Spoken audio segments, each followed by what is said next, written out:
tudo sobre tecnologia feita de pessoas para pessoas.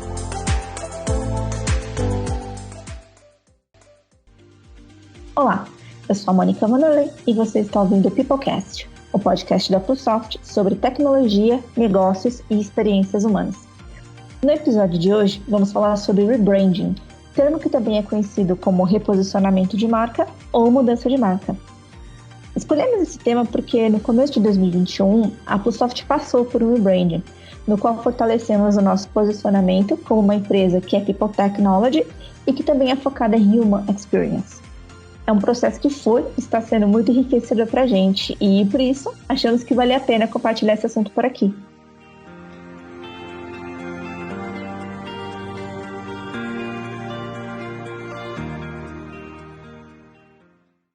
E para falar sobre rebranding, a gente convidou o Luciano Deos, que é fundador e CEO do GAD, que é uma das principais consultorias de marca do Brasil. Bem-vindo, Luciano. Obrigado, tudo bem?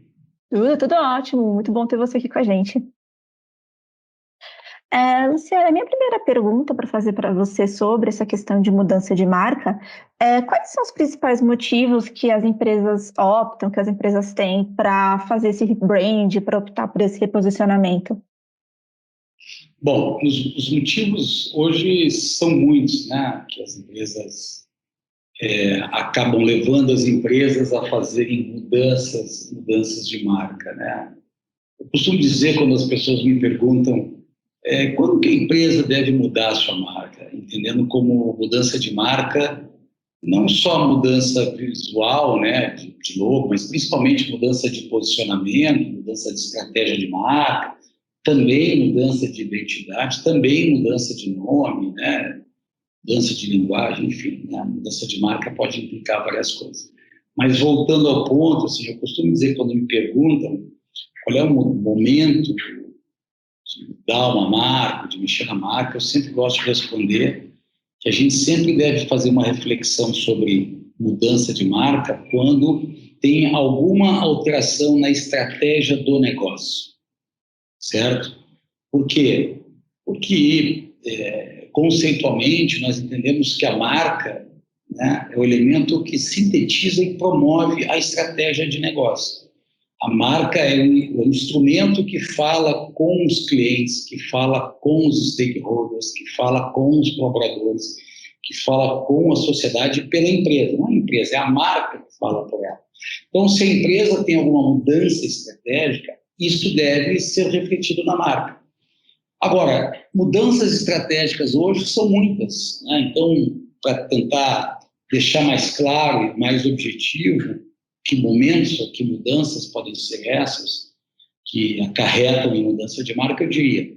Quando uma empresa decide entrar em um outro segmento de atuação, quando ela decide entrar em um outro mercado, quando ela faz uma fusão ou uma aquisição, quando ela faz abertura de capital, né? Quando ela tem um problema de imagem, certo? Um problema de imagem que afeta a sua reputação, né? Então, todos esses temas são temas que acabam levando, né, a empresa a mexer em marca. Vou fazer um produto novo, entrar nesse segmento novo, vou fazer um produto de mais alto valor na minha categoria de atuação, vou fazer produto premium. Mas aí deve ser a mesma marca, deve ser outra marca. Então, todos esses fatores, né? Todos esses fatores são fatores que levam à mudança de marca.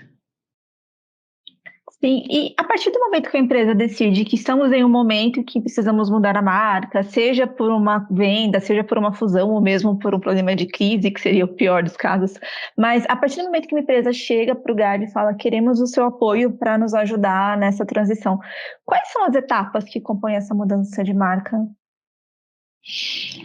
Olha, tem algumas delas, né? Mas assim, metodologicamente falando, né, Mônica, a primeira etapa de qualquer projeto de marca, como o seguinte projeto de consultoria, sempre é um diagnóstico, né? Sempre é uma investigação, né?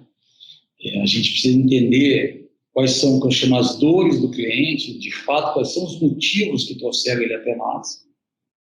Às vezes as empresas procuram por algum motivo, mas existem outros, né, que nem elas sabem. Então, primeira fase é um grande diagnóstico, onde a gente procura entender a própria organização, sua cultura, sua estratégia, né, a sua imagem, seja na perspectiva interna, como a empresa mesmo se vê, como a liderança se vê, como os clientes a veem, como o mercado a vê, né? Ao mesmo tempo, precisamos entender um pouco de competidores, tendências, benchmarks, né? Contextos de mudança na categoria. Então, o primeiro momento sempre é um grande diagnóstico. Saber onde estamos, né? Para a gente poder pensar para onde queremos ir, primeiro temos que saber onde nós estamos, certo? Então, esse é o primeiro momento. O segundo grande momento é o momento que a gente chama, de fato, da estratégia. Portanto, posto tudo isso aí que eu aprendi, que eu diagnostiquei, que eu investiguei, né? A gente sintetiza, sumariza isso, e a gente começa a construir cenários de estratégia possível. Então, vou fazer uma mudança no meu posicionamento, vou criar uma marca nova para atender esse segmento, né? Vou trabalhar o aprofundamento de alguns temas que eu já tenho, mas que não são percebidos, então eu preciso expressar e comunicar melhor alguns valores que eu tenho. Então, aí começa toda a parte da estratégia, né, que leva à questão de posicionamento, estratégia de posicionamento, proposta de valor. E depois, né, fase 3 é a fase de identidade de linguagem. Então, como eu expresso esta estratégia? Eu expresso a partir de um nome novo, eu expresso a partir da mudança do nome, eu expresso a partir de um novo visual, eu expresso a partir de uma mudança de logo, né? E aí o quarto ponto, depois da parte de identidade, expressão e linguagem, é como que eu traduzo isso na minha ponta, na oferta. Como é que eu mostro isso no produto? Como é que eu mostro isso no serviço? Como é que eu mostro isso no canal? Como é que eu engajo os colaboradores? Como é que eu chego nos clientes? Como é que eu chego na sociedade? É o que a gente chama de implementação e experiência. Então, em linhas gerais, esses são os 4 grandes momentos assim, de um projeto de marca, obviamente que tem alguns detalhamentos internos. Sim. Eu até vou te pedir um pouco para falar mais sobre todo esse conjunto. Por exemplo, na questão do diagnóstico, como vocês fazem? Vocês entrevistam pessoas, vocês fazem pesquisas? Como vocês conseguem reunir as informações para entender o momento da marca? Tem várias maneiras de fazer, mas, assim, de uma maneira mais padrão, tem um diagnóstico interno, entendendo a organização. Aí é um conjunto de entrevistas com os líderes, que são aquelas pessoas que conseguem olhar o futuro e estão pensando no futuro da organização, e também entrevistas online, pesquisas online e tal, SurveyMonkey, com todos os colaboradores para entender a imagem, né?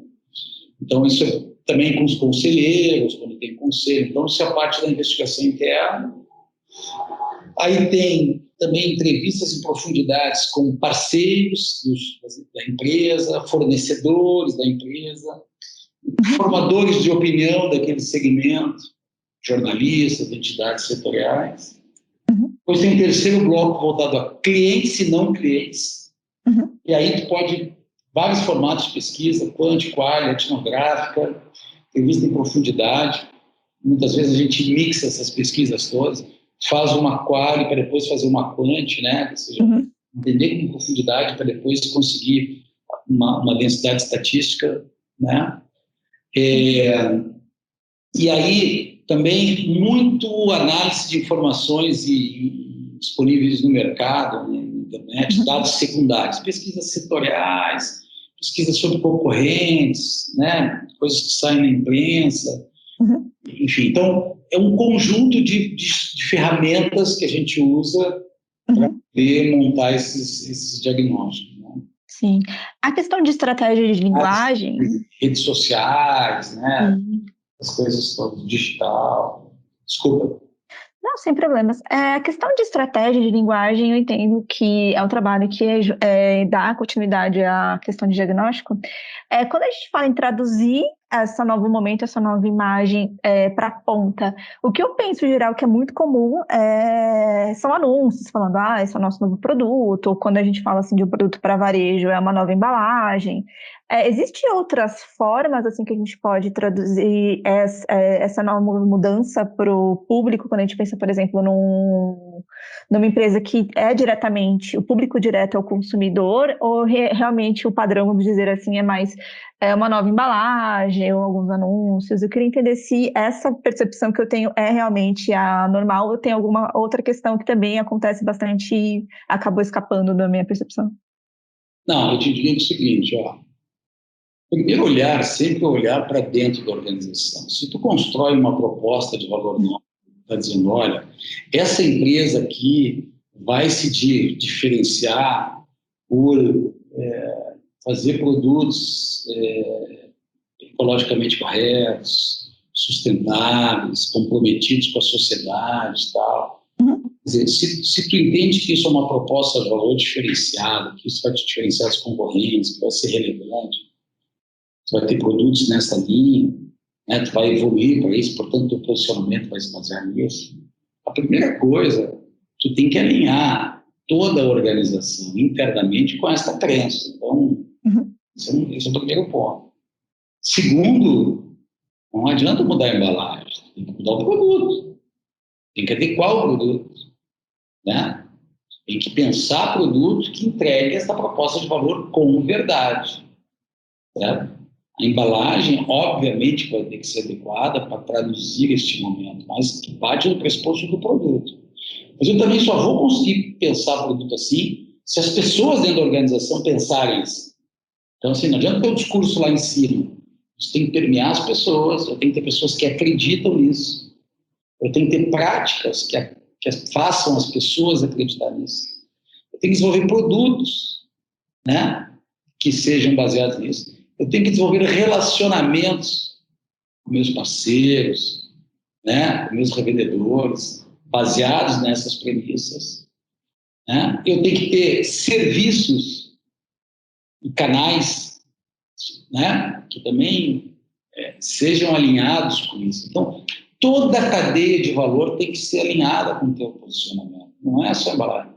A comunicação, sempre digo, é o mais fácil. Porque, assim, fazer uma campanha e dizer, eu sou isso, aquilo, eu faço isso, faço aquilo, como faz o mundo, entendeu?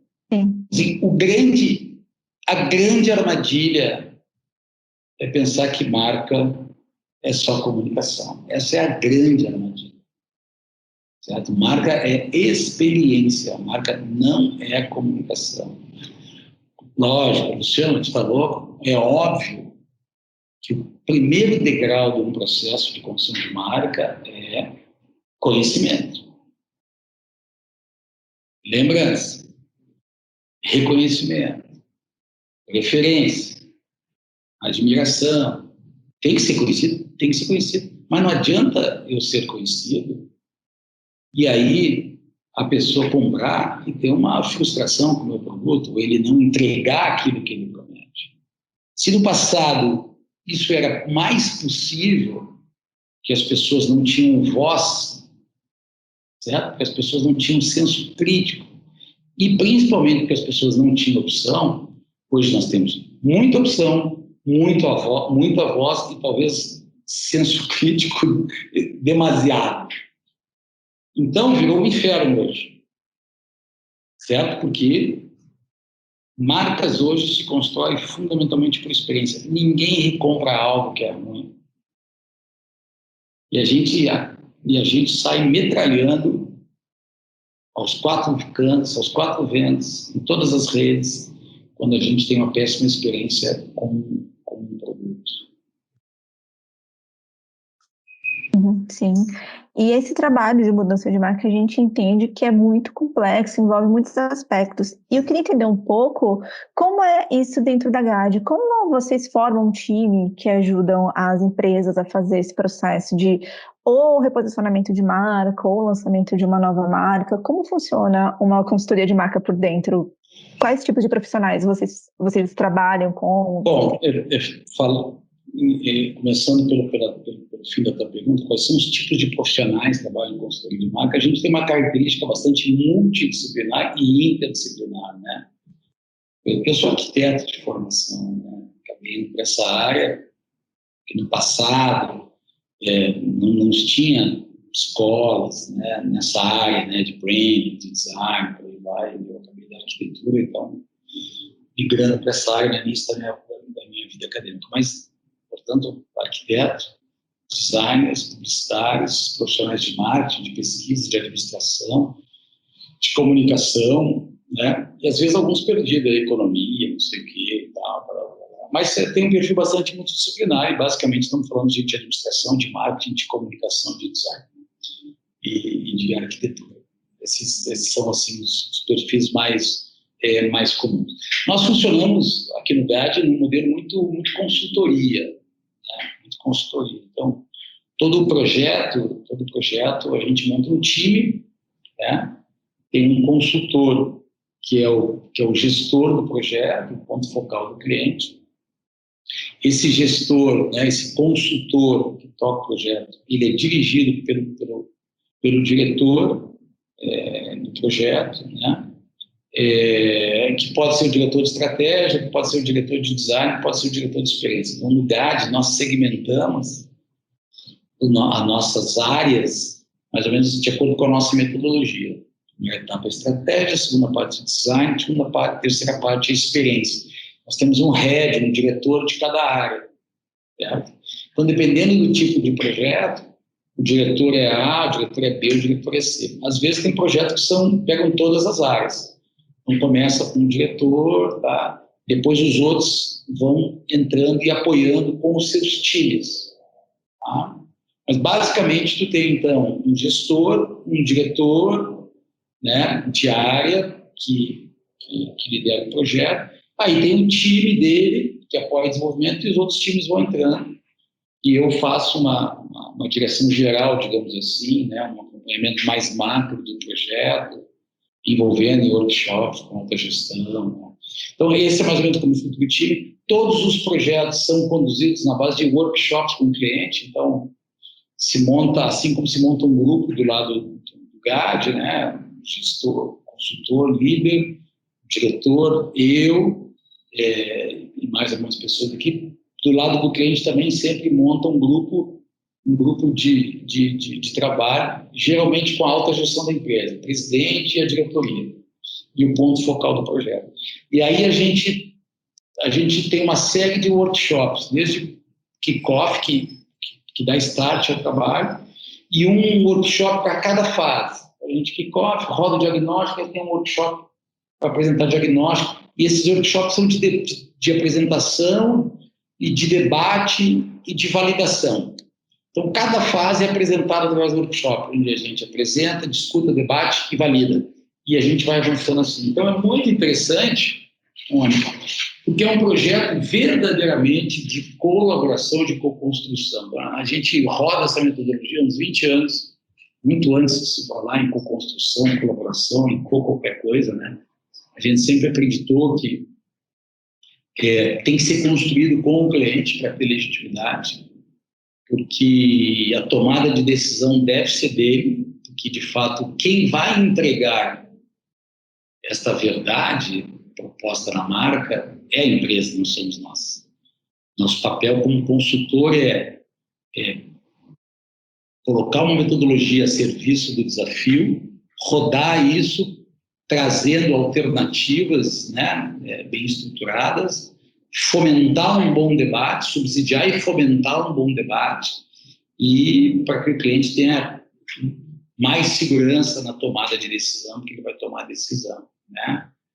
Porque eu gosto de dizer que, assim, marca, fundamentalmente, a nossa crença está baseada em 3 grandes pilares, né? Que é consistência, coerência e consciência, né? Consciência, eu não sei, que eu acrescentei há pouco tempo, depois da pandemia, entendeu? Então, marca é coerência, consistência e consciência, né? Então, a empresa tem que estar muito confortável. Cara, eu vou por esse caminho, que eu acredito nisso, que eu tenho condições de entregar, quero ser percebido assim, estou longe disso, mas é isso que vai me motivar, é isso que vai me diferenciar, é isso que vai criar valor. Vamos embora. É mais ou menos assim. Sim. E você falou de todo esse processo de construção, de cocriação, me veio uma pergunta que, no sentido de, quando a gente pensa, mesmo empresas que têm essa noção de que é necessário mudar a marca, é um movimento que é importante para a competitividade da companhia, às vezes, dependendo da pessoa, dependendo se é o dono ou um dos fundadores, existe, ou dependendo exatamente da história da diretoria com a empresa, existe um apego muito grande pela marca presente. Eu queria entender, dentro da sua experiência, dos tantos projetos que você já participou, se você conseguiria me falar algumas dificuldades que existem nesse processo que você já reparou em algumas empresas, ou algum... Eu não gostaria de falar obstáculos, mas, enfim, algumas coisas que podem Desafios. complicar. Exato, alguns desafios que podem complicar o projeto. Todo projeto tem seu desafio, eu sempre digo assim, né? Todo projeto tem seu calo, seu desafio. E todo projeto também tem a sua oportunidade. Né? Geralmente os clientes acham que o desafio dele é maior que o do outro. A gente sempre acha, né? O tema do vizinho é mais verde que a nossa, o problema do outro é menor que o nosso. Mas não é. Todo projeto tem desafio, todo projeto tem a sua oportunidade. Eu acho que cabe a nós conseguir enxergar isso, baseado na nossa experiência, na nossa metodologia, né? Mas a gente encontra coisas de toda ordem. Quando a gente está falando, por exemplo, em rebranding, de marcas que já têm uma história, né, uma história grande, longa, e são empresas familiares, obviamente que a gente tem um apego emocional muito grande. Já mexi em marcas que têm mais de 100 anos, mais de 60 anos. Foi feito pelo meu avô, pelo meu bisavô, pelo meu pai, pelo não sei o quê. Se mexer nisso, ele vai se revirar no túmulo e por aí vai e tal. Né? Então, esse, por exemplo, esse sempre é um deal, assim, quando pega empresas familiares, longevas, mexer em marca, principalmente na expressão visual, né? Expressão visual, porque o visual é que simboliza as coisas, né? Entendeu? A gente enxerga o coração da mulher. Né? Quer dizer, então, essa coisa do visual é muito importante. Então, isso sempre é um assunto espinhoso. Tem que lidar com muita tranquilidade nesse processo. Né? Às vezes, quando tu está também trabalhando com organizações grandes, de executivos, eventualmente tem aí uma certa aversão à tomada de risco. Então, geralmente tendem aí, né, a tomar risco de uma coisa, né, o negócio não é do cara, o cara está numa posição executiva, às vezes tem um pouco de dificuldade de tomar risco, né? Então, temos aí coisas de tudo que é ordem que acontece em todos os projetos, né? Mas eu sempre acho que são desafios, eles fazem parte do projeto. Mas quando você faz uma ação de mudança de nome, de reposicionamento, como você pode estruturar isso para dar continuidade? Acho que de novo, o primeiro tema que eu sempre falo em nós no GAT, temos uma visão muito clara, né? Quer dizer, a construção de marca começa internamente. Nenhuma marca jamais será forte fora se ela não for forte dentro. E ser forte dentro significa ter uma cultura forte. Uhum. Ter uma cultura forte necessariamente precisa ter uma marca que reflita essa cultura e vice-versa, marca e cultura e marca, certo? Até, né, a gente nem sabe o que é a diferença entre uma coisa e outra coisa, certo? Então, assim, a primeiro tema é engajamento. Como eu engajo? Obviamente, aí tem várias coisas, treinamento, capacitação, treinamento, comunicação interna, né? Construção, né, de proposições em cima disso, dessa proposta com os colaboradores, mas o engagement, chama-se de brand engagement, isso, né?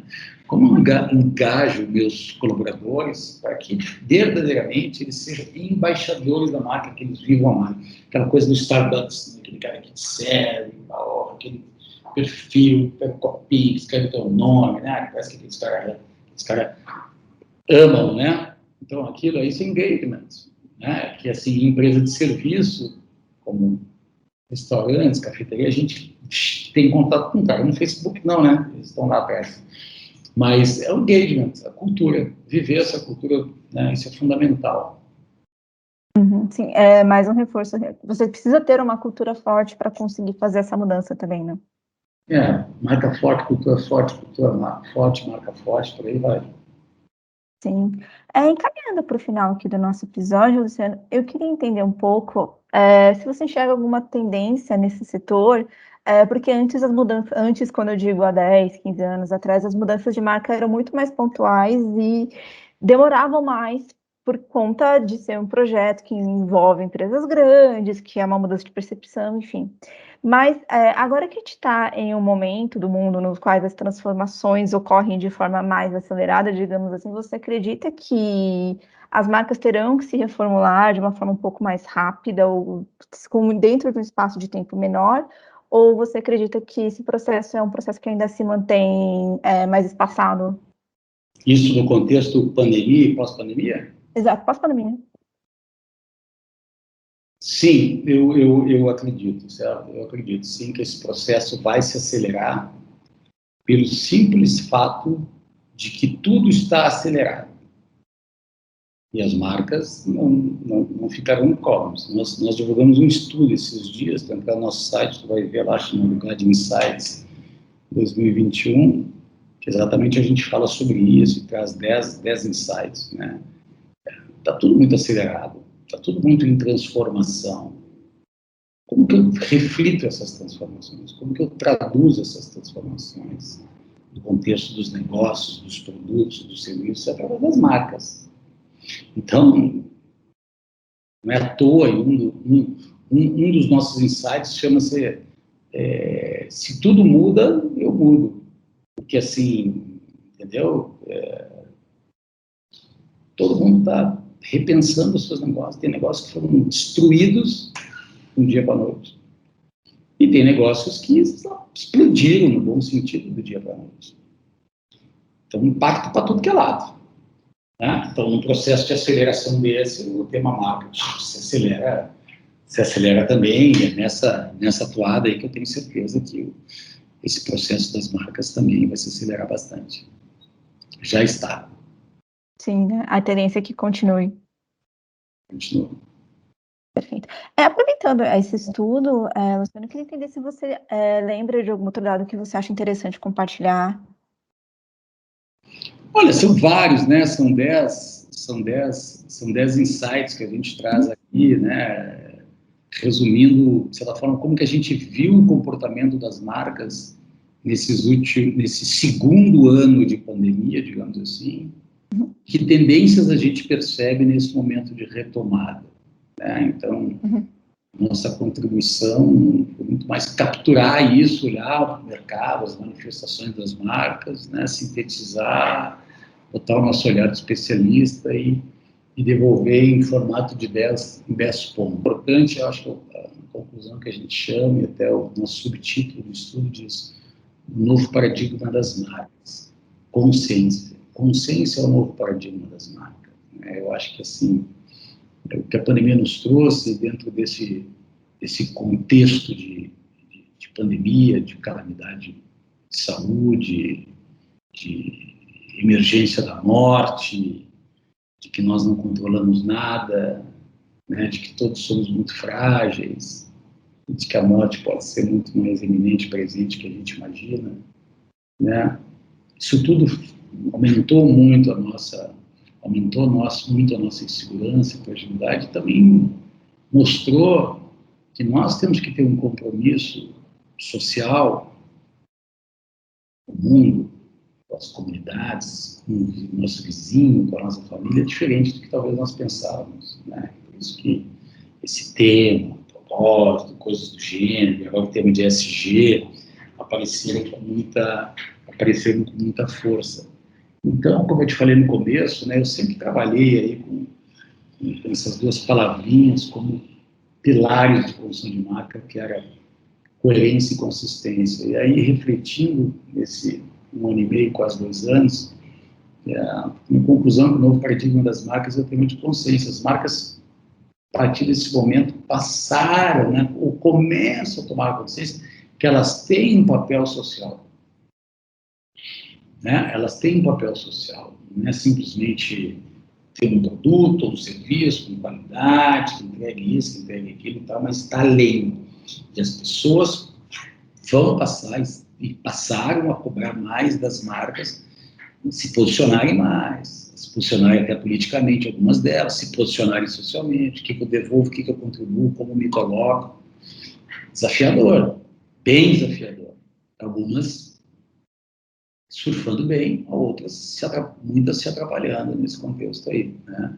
Então, o tema da consciência é um novo paradigma, eu acho que esse foi o grande resumo do nosso estudo, mas tem 10 boas dicas lá, eu recomendo aí, né, www.gad.com.br, entra no nosso site lá, baixa o estudo, né, GAD Insights 2021 e olhem, analisem, porque eu acho que são boas dicas aí para quem trabalha com marca, para quem gosta de marca, para quem, né, gere marca no seu dia a dia.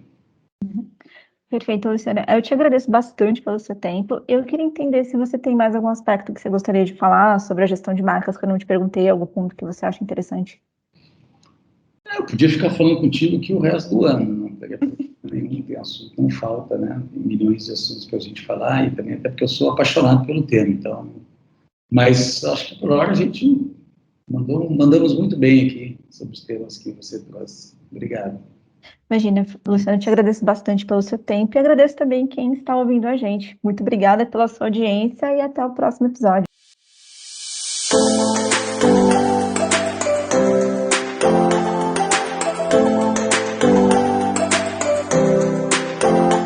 Tudo sobre tecnologia feita de pessoas para pessoas.